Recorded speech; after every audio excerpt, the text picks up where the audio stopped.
Okay. It's time for you to stop blowing and time for me to start.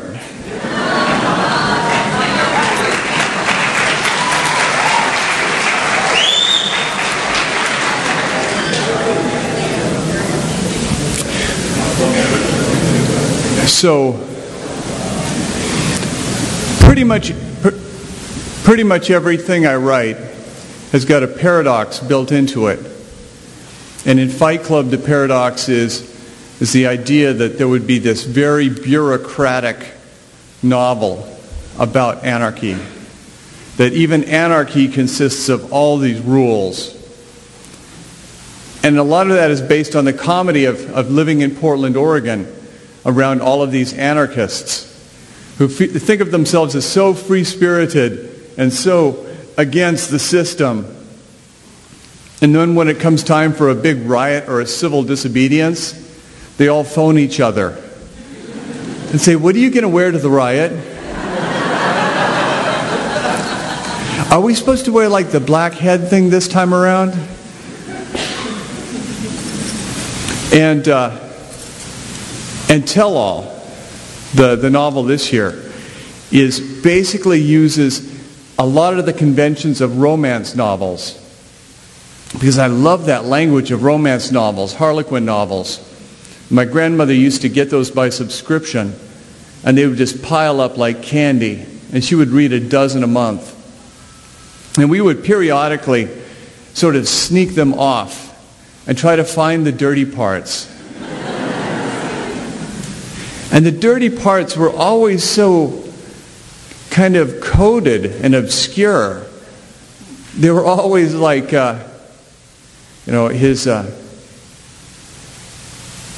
his steely manhood found her salty depths.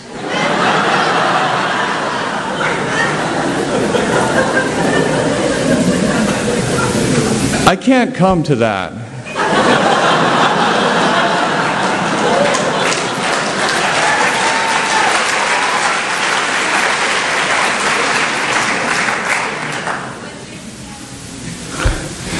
Apparently my grandma could. And also, in our house, the novels you weren't supposed to read were on the topmost shelf. And they were mostly Pearl S. Buck novels. And I still remember sneaking Dragon Seed down and leafing through it to find the dirty parts. Why am I not supposed to be looking at this? And there was a long description of the rape of Nanking. And I remember reading the passage that all the peasants had fled the village except for one old woman who couldn't escape. And the Japanese soldiers descended upon her. And all those soldiers used the old woman as if she were a young woman. I thought, they gave her Valentines? They went dancing. They made this old woman dance. And so the conventions, these euphemisms that we have, I thought, why not use these sort of romance language conventions, well, romance novel conventions, to tell a story that's really kind of about hatred. It's about anything but romance. Because then you can have the form kind of work at odds with the content, with the story that's being told. And for tonight, I wanted to write such a story. And it's a story that's not published. It has sold to Playboy. Playboy bought it, but it won't be published in Playboy till December. And in order to have that paradox, I wanted to write a story that used the conventions of really bad stand-up comedy to tell a story that isn't necessarily a funny story. So I wrote this story called Knock Knock.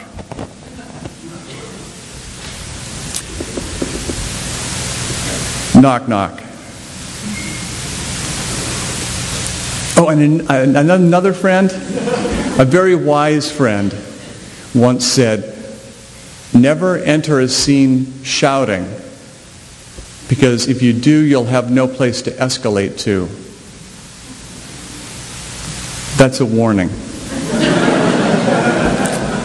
Knock, knock.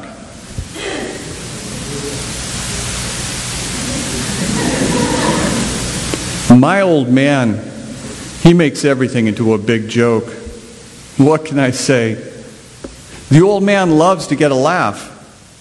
Growing up, half the time, I didn't have a clue what his jokes were about, but I laughed anyways. Down at the barbershop, it didn't matter how many guys my father let take cuts ahead of him in line. He just wanted to sit there all Saturday and crack people up, make folks bust a gut. Getting his sideburns trimmed was definitely a low priority. He says, my old man, he says, stop me if you've heard this one before. The way my old man tells it, he walks into the oncologist's office and he says, after the chemotherapy, will I be able to play the violin? In response, the oncologist says, it's metastasized. You've got about 6 months to live. And working his eyebrows like Groucho Marx, tapping the ash from an invisible cigar, my old man says, 6 months, he says, I want a second opinion. So the oncologist, he says, okay, you've got cancer and your jokes stink.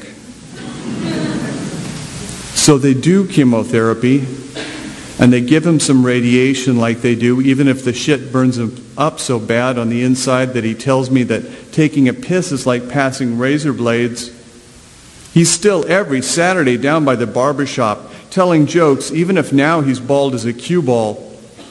I mean, he's skinny as a bald skeleton, and he's getting to haul around one of those cylinders of oxygen under pressure like some little version of a ball and chain.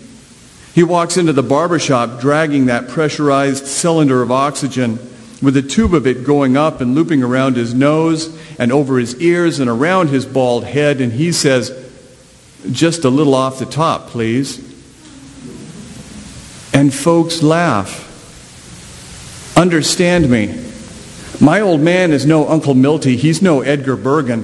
The man is skinny as a Halloween skeleton and bald and going to be dead by 6 weeks.